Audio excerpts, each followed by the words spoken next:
Meu irmão amado, meu irmão querido, que a paz do Divino Mestre Jesus continue derramando-se sobre todos nós. Queiramos, cada um de nós, por nosso turno, dentro das nossas limitações, que não pouco é difícil, querermos que o sol e a chuva nasçam sobre todos. Gostaríamos que esse sol e essa chuva viesse apenas sobre os bons, sobre os da nossa casa, os da nossa família, as pessoas que nos aplaudem, as pessoas que nos fazem o bem, já aquelas que, sobretudo, que nos assoalharam, né? Que pegaram os nossos defeitos e os publicaram na maior escala da mediocridade, né? Aquelas pessoas que nos fizeram mal, aquelas pessoas que... Eu estava na cidade de Augusto Corrêa há pouco tempo e uma senhora deu um testemunho na frente de toda a assembleia dizendo: rezem por mim, porque eu não consigo perdoar a pessoa, o homem que matou meu filho. Já imaginou o que é isso? Já imaginou? Então, quantas e quantas vezes nós não queremos que o sol que Deus manda sobre todos, ele brilhe, que essa chuva caia sobre aquelas pessoas que tanto mal nos fizeram. E aqui está uma fronteira extrema de conversão para todos nós, porque somente nós e cada um de nós sabemos o mal que determinada pessoa nos fez. Não é fácil perdoar, não é fácil querer o bem do outro. Peçamos a Deus esta graça. Repito-me, esta é uma enormíssima fronteira de conversão para todos nós. Não é fácil repetir o que disse Jesus na cruz, o que disse Estevão nos seus últimos momentos nesta terra. Senhor, não lhe imputes tamanha maldade. Pai, perdoa-lhes, eles não sabem o que fazem. Quantos santos, quantos testemunhos, não é? São Lourenço, diácono da igreja de Roma, estava sendo queimado naquela grelha quando ele disse: virem-me para o outro lado, porque este lado já está bem assado. Não é? Então, quantos testemunhos, quanta grandeza, quanta santidade que já exalou ao longo da história cristã. E é uma estrada que todos somos convidados a palmilhá-la. Repito-me, não é fácil. Você sabe a dor que enfrenta. Você sabe o vazio do qual não poucas vezes você e eu estamos cheios. Porque alguém produziu em nós aquele vazio. E talvez nós produzimos. De repente, o que uma determinada pessoa fez em relação a nós só vimos aquilo. Foi um reflexo de algo que fizemos. Mas a gente não quer aceitar, nós só queremos olhar o lado do outro e, geralmente, o lado negativo. Sempre nos colocamos numa posição de vítima, de pessoas inocentes, de pessoas perfeitas, puras, santas e protótipos das demais. E às vezes não queremos enxergar os males que também já produzimos e que temos feito. Peçamos a Deus esta graça de querermos ver o seu sol e a sua chuva derramados sobre todos. Falar em sol, falar em chuva, a nossa primeira leitura, Sabedoria, capítulo 13, do 1 ao 9, são insensatos os que ignoram a Deus e que, através dos bens visíveis, não chegam a reconhecê-lo. A reconhecer aquele que existe. Consideram as obras, mas não reconhecem o seu artífice e acabam considerando como deuses e governadores do mundo o fogo, o vento, a brisa fugaz, o firmamento estrelado, a água impetuosa, os luzeiros do céu. Se ficam fascinados com a beleza destas coisas a ponto de tomá-las como deuses, reconheçam o quanto está acima delas o Senhor, pois foi Ele o autor da beleza que as criou. Se ficam maravilhados com o poder e atividade dessas coisas, pensem então quanto mais poderoso é aquele que as formou. Sim, porque a grandeza e a beleza das criaturas fazem, por comparação, contemplar o autor delas. É interessante isso, né, queridos? Quantas e quantas vezes nós olhamos para a obra e não olhamos para o obreiro. Olhamos para os efeitos e não olhamos para a causa, as causas, né? Agora, tenho a plena certeza, não é fácil transcendermos a beleza dessas coisas naturais. Eu estive agora vários dias no interior, já estou em Belém do Pará, preparando-me para viajar daqui a pouco, às 17 horas.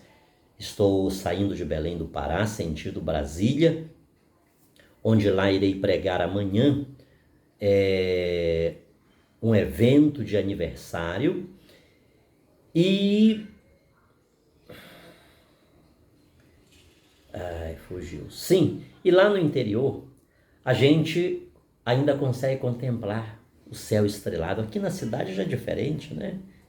É muita artificialidade de luz e a gente não consegue vislumbrar, divisar, encantar-se.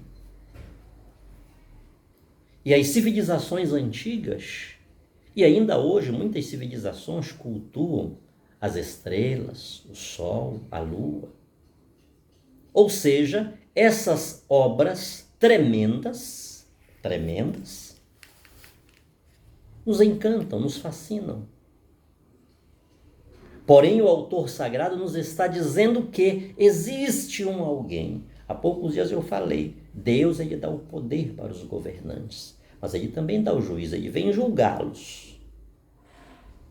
Os homens mais poderosos do mundo, eles estão sob um poder, uma autoridade dada, constituída por Deus. E porque Deus lhes permitiu tamanho poder, tamanha autoridade, ele é poderoso o suficiente para julgá-los.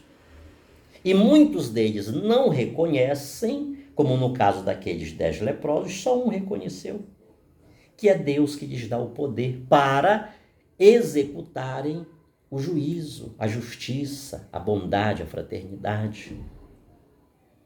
Então, o Deus que dá o poder, ele julga. O Deus que está acima das autoridades, ele está acima de um mal terrível, o mal da lepra. Ninguém podia curar a lepra. Eu acho que ainda hoje ninguém pode. Mas Jesus disse para aqueles 10 leprosos, vão e mostrem-se aos sacerdotes. Então, acima dessas obras tão majestosas, o sol, as estrelas, as estações, cada estação é majestosa. Está Deus. Ele tem o domínio sobre tudo, então não podemos parar na criatura. É necessário transcendermos cada uma delas para chegarmos ao seu artífice, para chegarmos ao seu Criador. E o Salmo 118 ou 119 diz para nós como são grandes as obras de Deus. O salmista está já dizendo como o autor desta primeira leitura do livro de sabedoria, que é uma obra sapiencial atribuída ao rei Salomão, mas não é dele, não é de autoria dele. Então ele está dizendo como são grandes as obras do Senhor. Está batendo o martelo. Ele está dizendo que isso tudo que a gente vê aí é obra das mãos de Deus. São tremendas, são magníficas, mas Deus ainda não são nada ao lado do que é aquele que as criou. E no nosso evangelho, estamos em Lucas, no capítulo 17, do 26, Lucas 17, do 26 ao 37, um texto muito importante. E eu vi aqui uma reflexão, uma nota de rodapé digna de ser partilhada. 17, 26 a 37.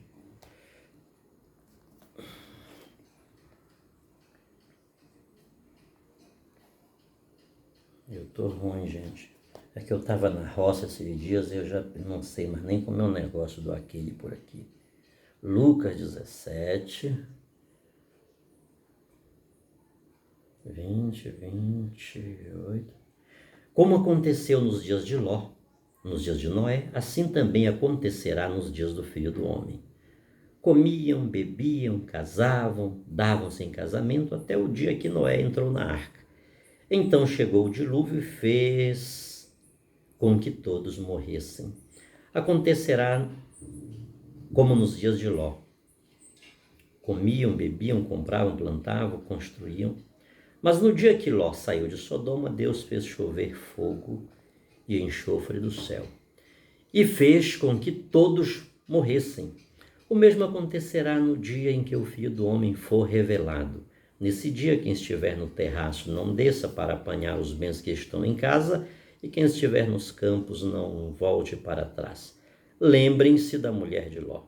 Quem procura ganhar a sua vida vai perdê-la, e quem a perde vai conservá-la. Eu digo a vocês, nessa noite, 2 estarão numa cama, um será tomado, o outro será deixado. 2 mulheres estarão moendo juntas, uma será tomada e outra deixada. 2 homens estarão no campo, um será levado, outro deixado. Os discípulos perguntaram: Senhor, onde acontecerá isso? Jesus respondeu: onde estiver o corpo, aí se reunirão os urubus. Já imaginou? Esta ser palavra da salvação, a gente ter que dizer graças a Deus? Onde acontecerá o julgamento? Onde o ser humano estiver. O julgamento de Deus envolve as relações mais íntimas. O julgamento de Deus, ele parte pela justiça. Ele não disse que os nossos inimigos estarão dentro de nossa própria casa? Nas relações mais íntimas. Nos círculos mais fechados, está o injusto, está o bem, está o mal, o educado, o mal educado. O joio sempre está junto. Então o juízo vai acontecer onde eu, onde você, onde nós estivermos. Inclusive vai atingir as relações mais íntimas, como a relação de um casal que está na cama. 2 pessoas que estão trabalhando, estão moendo, estão no campo, juntas, fazendo a mesma atividade. Quem pode julgar isto? Deus, porque Ele conhece o profundo do nosso coração. Não esqueçamos que Jesus ele veio mostrar-nos com clareza todo o projeto de Deus. Ele é o espelho da humanidade e a salvação, ela se constrói no dia a dia. Jesus já operou a nossa salvação na cruz já. Mas a obra não está terminada. São Paulo vai dizer: eu trago no meu corpo as marcas que faltam ao sacrifício de Jesus. Ora, o sacrifício de Cristo foi imperfeito? João Batista não apontou-lhe dizendo: eis o Cordeiro de Deus que tira o pecado do mundo? Agora, como é que São Paulo vai dizer um negócio deste? Será que eu já olhei para a cruz de Cristo mesmo? Estou querendo a salvação dele, que aconteceu historicamente no Calvário, no Madeiro, em Jerusalém, há 2000 anos atrás? Eu estou querendo esse sacrifício na minha vida? Esse sacrifício se constrói a cada dia, a cada momento. Ele é o modelo, ele veio dizer como é. Qual é o cristianismo que a gente está vivendo? Que tipo de cristianismo? Nós queremos estabelecer um cristianismo cujo modelo eu sou a imagem e semelhança? Ou a imagem e semelhança do cristianismo é Jesus Cristo de fato? Se Jesus é o modelo de fato, eu preciso olhar-me, eu preciso reavaliar-me a cada dia, a cada instante, fazendo um exame de consciência. e acusar-me diante de Deus, dizendo-lhe o quanto estou distante do modelo Jesus Cristo. Tá bom? Jesus, ele convida-nos a estarmos sempre preparados para o encontro com Deus. É o que Jesus está dizendo para nós. Nesta parábola, neste exemplo que ele está fazendo, quem vive ocupado apenas com seus projetos sociais, sem se preocupar com a prática da justiça e da fraternidade, será surpreendido como os contemporâneos de Noé e de Ló. Entende, amados? Ele não manda, ele dá as condições para vivermos sol e a chuva para todos. Para todos.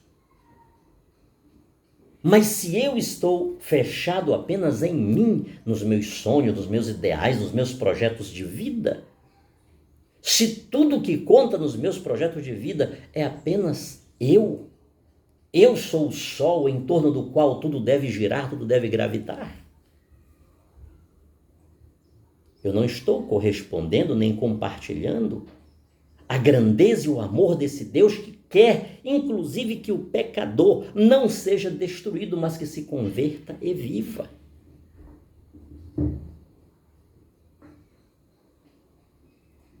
Se tudo que existe sou eu e mais eu posso ser surpreendido. Como surpreendidos foram os contemporâneos de Noé, os contemporâneos de Ló e tantos outros. São apenas 2 exemplos que a gente vê neste evangelho. A chegada do Filho do Homem será improvisa, como relâmpago, ou seja, não haverá tempo para mudanças de última hora. Inclusive tem um texto de Eclesiástico 12, você lê depois, lembra-te do teu Criador nos dias da tua mocidade, antes que. E esse antes que vai chegar. Esse antes que vai chegar. Não haverá tempo para mudanças, para improvisos. Na última hora, domingo, escutei uma terrível pregação de um sacerdote. Meu Deus! E ele dizia, a porta irá se fechar. Para uns mais cedo, para outros mais tarde, mas a porta se fechará. E o que é mais duro, dizia ele, não é que a porta fechar-se, é o que o noivo vai dizer depois. Não vos conheço. Porque lhe deu tempo. Ninguém poderá dizer diante de Deus, não tive tempo. Não soube, não vi. Em cada cultura, em cada civilização, em cada tempo, em cada época, Deus dá para todo ser humano, mediante a sua fé, o seu intelecto, a sua capacidade, os seus dons naturais, a capacidade de reconhecê-lo, inclusive, como lemos na primeira leitura, através das obras criadas. Através do sol, das estrelas, da lua, do mar. Ninguém pode dizer, eu não sabia, eu não escutei. Como vai ser o julgamento de Deus? Na proporção daquilo que eu entendo, daquilo que Deus não é injusto. Onde eu estiver, ali acontecerá o julgamento de Deus. Então não vai haver tempo, queridos, não há tempo. Na última hora, não. Não venha se fazer de ladrão da cruz, que o negócio não é bem por aí. Jesus não é apenas, não venhamos dar a Jesus apenas o direito de abrir os braços na cruz e derramar sua última gota de sangue e água por nós. Ele também é legislador, ele também deixou leis, ele também estabeleceu mandamentos para que possamos observá-los e vivê-los. Deuteronômio 30. Escolhe, pois, o bem, escolhe, pois, a vida, para que tu e teus descendentes possam vivê-la. Então, a salvação, como disse São Paulo, eu trago as marcas que faltam ao sacrifício de Cristo. O que é isso? É a minha obediência. É a minha parte, é a minha responsabilidade. A soberania de Deus não exclui a responsabilidade de cada ser humano. Por isso disse ainda agora, a salvação, ela se dá no dia a dia, a cada instante, a cada momento. Nós precisamos operar aquela salvação que já foi realizada por Cristo, mas agora está nas nossas mãos. Ele é o modelo. Depende de mim, de você, de cada um de nós, querermos ou não. Então não haverá tempo para mudanças de última hora. O juízo atingirá as relações mais íntimas, como a do casal e a do trabalho, tá bom? Isso eu já falei. Hoje, por sinal, um exemplo claro é aquilo que a igreja hoje celebra, Santa Isabel da Hungria, ela que nasceu em 1207 e faleceu em 1231. Ela foi esposa de Luís IV, né, mãe de 3 filhos, e após a morte do seu esposo, ela adotou um estilo de vida de oração, penitência, de caridade e desapego. Construiu um grande hospital para socorrer os doentes. Que transformação, que exemplo a ser seguido por todos nós. Né? Ela diluiu-se em Deus, entregou-se, ela adotou a vida de São Francisco de Assis. Buscou viver um rebaixamento, uma entrega, uma doação total. Todos os seus bens ela colocou a serviço dos pobres, a serviço dos necessitados. Não é à toa que hoje a igreja convida-nos a olhar para essa gigante da fé, que olhou para Jesus e quis segui-lo de forma radical, de forma tremenda, de forma despojando-se dos seus bens materiais em favor. Ou seja, ela quis que o sol e a chuva nascesse sobre todos, na medida do seu poder, da sua capacidade, daquilo que tinha. Hoje, provavelmente, esta está sendo a última reflexão que estou fazendo aqui a partir de Belém do Pará, tá bom? Desta temporada, tá bom? Desta temporada. E eu agradeço a Deus. Este período que aqui passei, 1 mês e 10 dias, como disse a vocês, viajo hoje às 17 horas, amanhã vou pregar em Brasília e no domingo às 9 da noite pego o voo para o Rio de Janeiro. Por volta de 1h, 1h30 da manhã, estarei chegando em Volta Redonda. Louvo a Deus, meu irmão querido, meu irmão amado, porque foi uma estadia maravilhosa estar aqui. Foi uma bênção, foi uma bênção. O que Deus me deu realizar aqui, estar perto da minha família, da minha mãe, minha avó, tios, tias, foi uma graça especial. Participei de algumas celebrações, de algumas missões por aqui, uma terra missionária e, sobretudo, os projetos que Deus vem colocando no nosso coração, que creio se realizará. Claro, com a anuência dele. Sem ele, nada somos, não damos um passo. E quero que cada passo deste projeto seja dado sob a sua proteção, a sua orientação, as condições que com certeza ele nos concederá. Continuo pedindo a você as suas orações, as suas preces pelo Projeto Maria Santíssima aqui no estado do Pará, que, como já falei para vocês, se estabelecerá na cidade, no município de São Caetano de Odivelas, por nome Santa Maria da Barreta, onde mostrei para vocês aqueles vídeos do Sírio que aconteceu domingo passado. Orações e também, como disse o Dom Carlos, você já orou? Já? Agora coloca a mão no bolso. Você sabe do que estamos precisando, do que estamos necessitando, mas por favor, não deixa de comprar farinha, remédio, pão para os seus filhos. Mas se Deus te der condições, te der recursos para você dar a oferta da viúva, nós agradecemos. Porque de fato é uma obra, para mim, gigante. Para Deus não é nada. Para Deus não é nada. Mas para mim é um desafio muito grande. A nossa parte estamos fazendo e derramando cada gota de suor. Mas estou muito, muito, muito feliz em poder realizar esta obra, em poder fazer algo onde o nome de Deus, com toda certeza, será glorificado. Até porque as obras que devemos fazer é Santa Isabel da Hungria. Não é o nome dela que se destaca, mas Deus na vida dela.